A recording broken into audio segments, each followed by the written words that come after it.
All right, so welcome everyone. My name is Kaihan Krippendorff, and I'm thrilled to be able to facilitate this session with Rita, McGrath, and Navi Radjou. And I'm going to tell you a little bit about them, but let me tell you a little about why I'm so thrilled that they sat down with us to talk to us about the digital transformation that large enterprises have been going through, and particularly now need to go through at an accelerated pace. In my work, I've found that right now there are 7 key barriers that large enterprises are struggling with as they make sense of and adopt digital technologies. And as you'll see, I think, hopefully I believe we'll conclude that it's not about the technology as much as about the mindset and organization. So the key barriers are, one is really activating people and seeing them as innovators. The next is having them understand what the strategy is and making sure the strategy is not a very complex thing, but something that everyone can rally behind. The next is around options and managing lots of options. And that's something that Rita McGrath has written a lot about. The next is what I call value blockers or business model conflict, and learning how to redesign business models. And both of our guests today have done a lot of work around business model innovation. Then what happens after you kind of design the business model is taking action on that. And that is about conducting inexpensive experiments, or as Navi calls them, frugal innovations, which requires a very different mindset than many that is embedded in many large enterprises. Then it's about teaming and creating a cross-functional team around that. And then there's the big messy stuff that's around leadership and culture and the organizational structures. And so if we went through that, what we'll see is that both Rita and Navi have worked in all 7 of those and can help us understand and unlock the barriers across all of those. So I'm wondering, for either one of you, do you see the current context we're in, do you see it resembling any other historical inflection, maybe in the adoption of new technologies or any kind of macro forces that force a change? What does this remind you of, and what can we learn from that time? If either of you have a response. I mean, my personal experience is, you see, I arrived in America in 1999. I was thinking actually this morning that I went through 2 major crises, right? There was a 9/11, right? 9/11 happened, and, the economy took a hit, and people were kind of a bit scared. And at the same time, there were these amazing new technologies arriving, right, with internet. So what I found at that time is that even though there was amazing technology available, people mindset, it was all about survival, right? They were thinking and acting in a very tactical way. And similarly, when 2008, the financial crisis happened, there was a kind of similar pattern that repeated itself. My concern this year is that as we speak right now in August, is that most people look at technology in a very tactical way. And because the emotions driving them right now is primarily fear, insecurity. So I think it's important that, before we think about how to apply technology, we actually, operate with the different emotions, whether it's empathy, compassion, or it could be a sense of purpose. These are kind of more positive, in a way, emotions. And these also allow you to project more in the future rather than how can I make, next quarter, right? Kind of very tactical horizon. And right now, I would say that the dominant emotion I see right now is a mix of fear and uncertainty. And that may not be the most conducive to really drive radical digital transformation. Yeah, it's interesting. You have the human side, you have the technological side, you have that human technology interface, and we certainly have a disruption on the human side. But I think what's interesting about now is that this disruption is also accelerating technologies that were underway. And so, Rita, the same question to you. What do you equate this to or associate this with? Sure. So I think what we see happening with COVID is, I'll call it a great unfreezing. So a lot of the assumptions underlying business, society, the social contract, all those things are now being really questioned. And I think we now have permission to ask questions that even 9 months ago we wouldn't have considered asking. And I think the analogy I would draw is to either the depths of the Great Depression, when Franklin Delano Roosevelt talked about a rendezvous with destiny.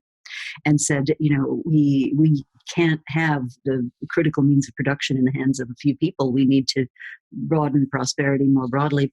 And then again, after World War II, again, a huge trauma that caused us to really question where we were in the world.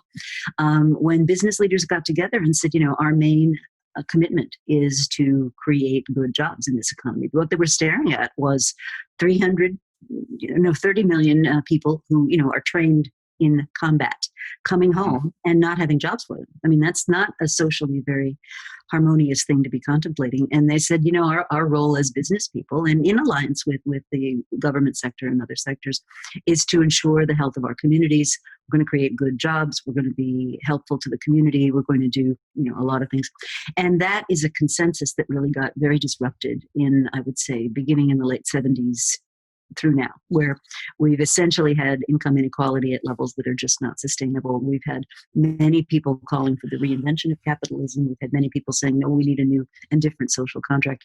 Now, I think right now we're still at the lip service stage of this, but I think those organizations can get out ahead of this and say, hang on, there's a better way of balancing what we're doing against the social and economic impacts and environmental impacts.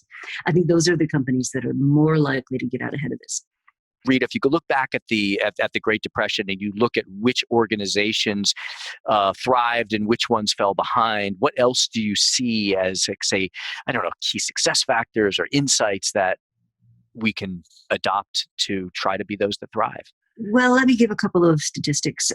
If you took a typical company, and it's not the Great Depression, but you took a typical company in 1970, and you asked what happened to their profits. A typical publicly traded company in America in 1970, 50% of their profits went to wages and to R&D. So what they did was they were making big investments in people and talent and capability, and big investments in building new technologies, new things. Basically, what you have is a long-term investment in people, so that you retain earnings, you retain your people. They in turn give their ingenuity, and as you talked about, the ingenuity of ordinary people, to the company for the long term. They also invest in supporting R&D that really supports them. So fast forward to 2015, take that same prototypical American company that's publicly traded, 9%. That's not even double digits. 9% of their profits are going into salaries and into wages and into discovery. So what you've got is a very radical, if you think about it, this all happened in about 40 years. You've got a radical reimagining of what a company's for. And America's become a buyback economy. And so, the problem with this is you've decimated the middle class. You've got 36 million new jobs were indeed created in the last great expansion, but they're horrible jobs. They pay less than $15 an hour, and they don't offer stable hours. So I think the short answer, Kaihan, to the question of what can we learn from the past is, to the extent that everybody commonly invests in capabilities in people, capabilities in communities, and new technological discoveries, we all benefit. Got it. Yes. And Navi, this reminds me a little bit of what we were talking about leading up to this, is kind of the investing in people and investing in skills that allow people to discover those new innovations or those new possibilities. I know you spent a lot of time studying that. Can you just tell us a little bit about what it takes to invest in people in the right way? Sure. When we talk about investing, right, it's not about a quantitatively, right, measuring quantitatively, like, yes, we spend, X billion in R&D, right? Because research shows, actually, PwC has done this incredible study, right, for the past almost, 40 years now. Repeatedly, they show that there's no correlation between how much you invest in R&D and your financial performance. So it's not about, how much you invest in people quantitatively, but rather what kind of culture you create. Right? You create a kind of permissive culture, permissive in the sense that you give the kind of autonomy and the freedom to people to experiment with, disruptive ideas. One company I can think of which has done quite well is Ford, the car maker, which in Detroit set up a makerspace. So this is a kind of a workshop where the engineers could spend, their spare time, evenings, weekends, to go tinker and essentially take an idea, a crazy, wacko idea, and then go there and create a prototype. And then they have a community of other entrepreneurs and thinkers with whom they can test ideas, validate them, improve them. And within 2 years of running this kind of open makerspace, they increased the number of patents by 100%. But it's not just the number of patents, but the quality of patents. And building on Rita's point, that means that they were actually developing new technologies that were actually game-changing, market-shaping, rather than inventing stuff that is optimizing the existing markets. There's so much there. Rita, just 3 things that come to mind that remind me of your work is, one is, how do you know what type of activity around innovation is actually productive and not productive? And then how do you judge these different types of innovation? Do you have the transformative innovations or the smaller innovations? I'd love to hear your thoughts on any or all of those. Sure. So I think the first observation I would make, and this gets back to Ravi's point about what you measure, right? You can't measure innovation today in ROI terms. That's just crazy. So what I've said for a long time you need to be doing is thinking in terms of options. So the fruitful innovations to pursue, even if you're making a small move, even if it seems incremental at first, are the ones where you can make a small investment, get a small toehold, but it opens up a huge amount of potential future opportunity. So essentially what you're doing is taking out a small bet that buys you the right, but not the obligation to make a series of subsequent bets. And that's how you build option value into the investments that you're making. A second big idea, I think, is that when we think of decision-making in business, right, and we're all in this sort of panic mode right now. But I think it's just hugely important to think that you're always dealing with 3 kinds of indicators when you're making a choice. So the first are lagging indicators. It's great data, but it's telling you about what's already happened. And unfortunately, most of the data I still see most leading executives use is lagging, right? It's today's quarter, last week's, whatever. To illustrate, Jeff Bezos was congratulated by an analyst for having had a great quarter for Amazon. And he turned and he said, "That is the stupidest thing I have ever heard. The quarter I just had is a function of decisions I made 4 years ago." So that's lagging indicators. Then you have current indicators, which tell you where you are. So things like your net promoter scores, your employee engagement scores, they kind of tell you what's the state of play at the moment. Now, the hardest kind of data to get, and the one that's most valuable with respect to these resource allocation decisions, are leading indicators. And it is the rare leader who really tries to get the organization focused on these leading indicators of what's going to drive our business. So a couple of misconceptions about leading indicators. The first is that the quality of a leading indicator is measured by how accurately it is predictive. I don't think that's the case at all. What you should measure it by is, did it cause us to be prepared in the right way? So that's the first thing. Second thing, I think people have a tendency to confuse preferences and predictions. We all know what kind of future we'd prefer, but whether that's actually the future I'm anticipating or not is a completely different question. So last point on the leading indicator theme is a company that's done this brilliantly is Microsoft. And what their CEO, Satya Nadella, has said is, a leading indicator for us as we move into the cloud and as we try to have more penetration in people's lives is usage. And we don't get usage until we get customer love. And I recently completed a purchase from the Microsoft store, and I could not believe this. They actually asked me in the little post-purchase survey that I got, did you love your experience with Microsoft? And I thought, whoa, that's just a completely different mode for the company. So, I guess, my question for you, Rita, and then Navi, if you have a comment as well, which sectors do you think maybe have this pent up holding back from embracing digital that now are facing the choice, kind of die or reinvent? Everybody. Yeah. Okay. Everybody. So let me reframe that a little bit. Sure. Because, I think what we see at the surface is often not what's going on underneath. So if you look at retail, and I'll take a couple of examples. So Men's Warehouse, which just announced bankruptcy, Lord & Taylor. What you have in those cases is financially engineered companies. Kraft Heinz, another one in food. So those companies were caught in a financialized system where the things that happened to them had nothing to do with their business, but everything to do with where their resources were taken. Same with travel companies, right? The same with hotels. Hotels don't own their properties anymore. They're just branding entities sitting on top of a bunch of real estate REITs, right? Boeing, $45 billion in share buybacks over the last 10 years.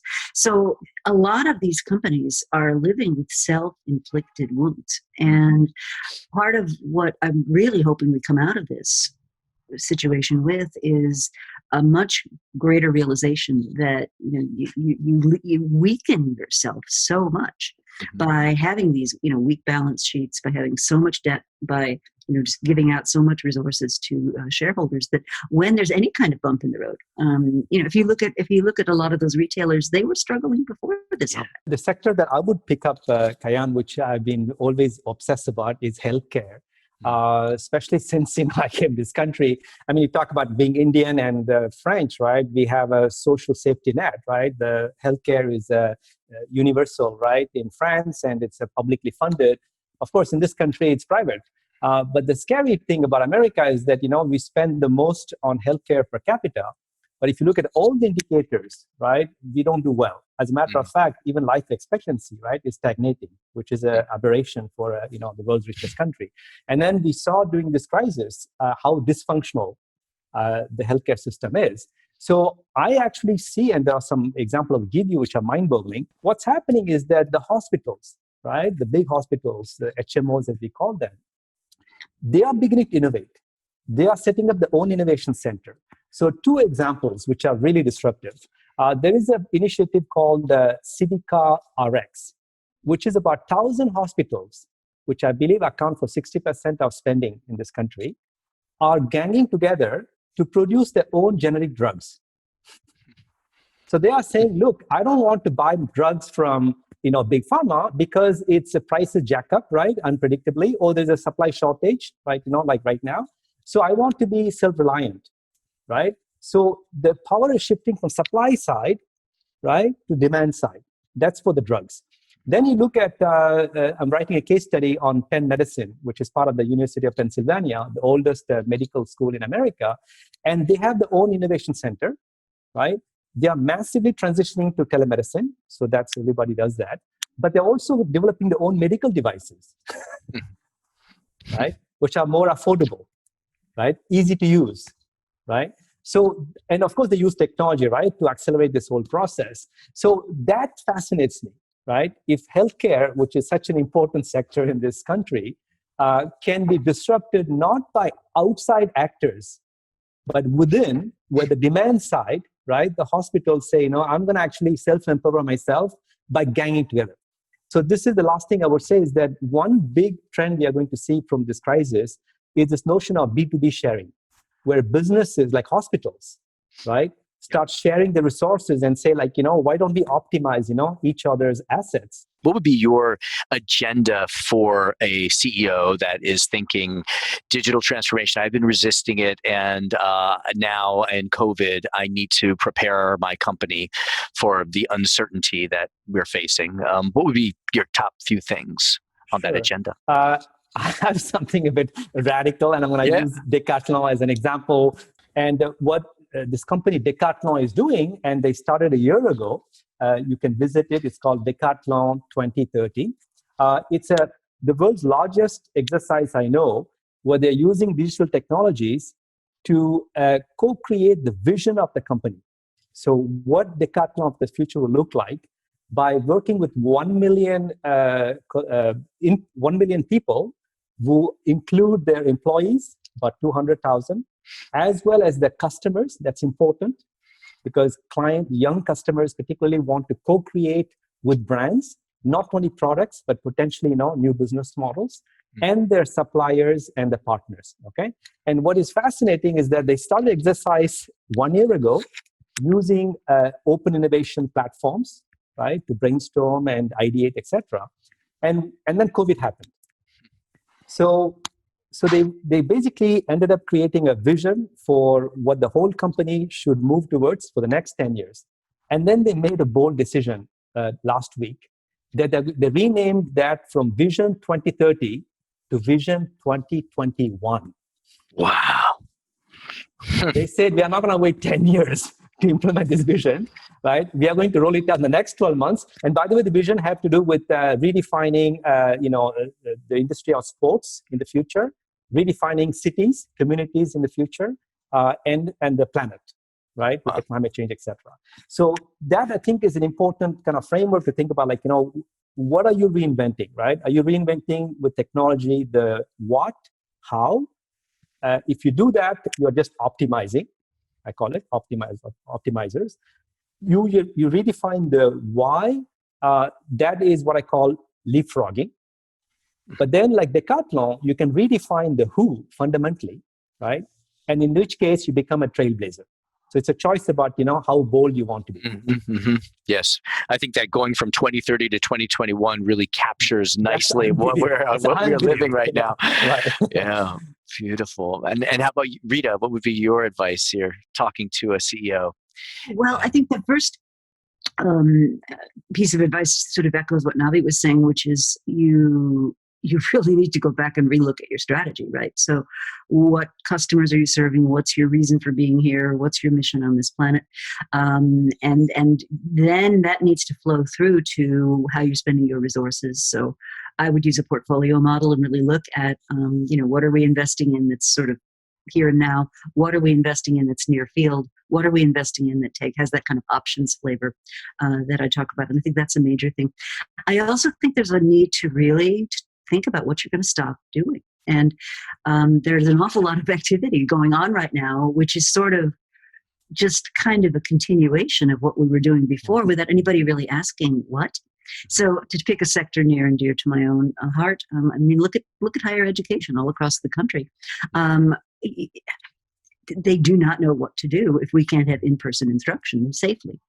And so there's all these processes and practices and things that are happening that are just kind of on autopilot. And nobody stopped and said, if I were to take 2 giant steps backward and reimagine this experience and build in some of what we would be missing, build in the Glee Club and build in the cheering for teams and build in, how would we reimagine that? And I think we have done a very poor job so far. I mean, we haven't been forced yet to do that. The encouraging thing, and I'll be on an optimistic note here, and if I just stick with higher ed, every single social trauma we've ever had as a country has resulted in some real innovation in the way that we educate people. So you think of the emergence of the land grant colleges, after the Civil War, or the post-World War II GI Bill, which basically made that sort of higher education accessible to so many people, and. So I think what will emerge from what I suspect is going to be a pretty apocalyptic season for many institutions of higher education will be a real reinvention of what that means. Is there anything that you didn't get to say or didn't get to share that you think would be valuable for a leader looking to drive through digital transformation through COVID? Any tip or anything? Absolutely. The tip is it may sound kind of touchy-feely, but this is something that I'm practicing myself. I call it post-vitam. So there's a concept called postmortem, right, where you look at the root cause of what went wrong, right? That everybody does. But post-vitam, vitam means vitality, right? Life in Latin. So I think what I think companies should do is look at what went right during this crisis. What are the things that we did well during this crisis? What are the things where, for example, we saw more solidarity, right? Maybe people improvising solutions, right? There was more agility in the company. There was more sharing of information, right? So identify, and that's what Decathlon did, by the way, right? The company I talked about, right? They tried to do this exercise of identifying and celebrating the things that actually worked well during this crisis. And see, and I think I build on Rita's point. You're right. There's certain things you have to let go, but maybe the other things you want to retain, particularly things that went right, during this crisis. And how do we amplify them, right? So that will be the big tip. Because what happens is psychologically, as you know, when we face a trauma, we want to move on, right? We don't want to go back and revisit that. But of course, there's a good and the bad, right? In everything. Traumatic events. So it's important to use a discernment. Thank you. Rita, same 2 questions for you. Sure. So I wrote, and it just got published in May, a Harvard Business Review article called Digital Discovery-Driven Digital Transformation, which basically says if you want to go on a digital transformation journey, don't do what all those failed innovators I started out talking about do, which is, you have this huge program and some big consulting firm sells you this bill of goods and blah, blah, blah, blah. Instead, what you want to do is start with something that's tangible, that's beneficial, that's small, with the end in mind, right? You have a big ambitious goal in mind, but don't start there. So the example I would use would be the German metals distribution company Klockner, that looked at their supply chain and they were like, oh my God, people are still placing orders by fax. And so one of the first things their CEO did, which I thought was really smart, after his homegrown efforts to do this at corporate headquarters sort of failed, he sent 2 engineers to Berlin, which is the Silicon Valley of Germany. And he said, look, I don't care what you people do something digitally that makes us easier to do business with for our customers. And what they basically focused on was, let's replace the fax system. And so what was interesting to me and what was smart about this was, so you put your order in a digital device of some kind, and it hits the sort of wall of the Klockner system. On the other side of that wall, nothing changes. Which is really important, right? So as far as the people on the other side, the receiving end, whether it's a fax or whether it's digital, doesn't bother them. So you don't instantly create these organizational antibodies. So, yeah. and then maybe the next thing we do is, okay, once we've got electronic orders, maybe we have electronic picking. And so you can, have a label that says where the thing is in the store. That's even better, right? So what they did was gradually, right? And one of the other things I thought they did that was really, really smart was they said, look, there's some things startups and entrepreneurs are really, really good at. And there's some things the established company is really, really good at. And so they very deliberately created connections and communication structures between the two. And I think that's something we often get wrong. Like we think, oh, startups, that's all the buzz, and they're all great and they're doing everything right. And oh, big, stodgy, stupid firm. But if you think about it, most large organizations have enormous repositories of skills, of capabilities, of knowledge and know-how. Yeah, and I would also add, and large companies also have smart, passionate people driven by purpose that want to innovate and have an impact. Well, thank you both so much for being here and sharing with us your thoughts and wisdom at this critical time and giving us the historical context of where we are. And for me, I walk away really with both a sense of possibility and clarity on the key immediate things that we can do to realize that possibility. Thank you.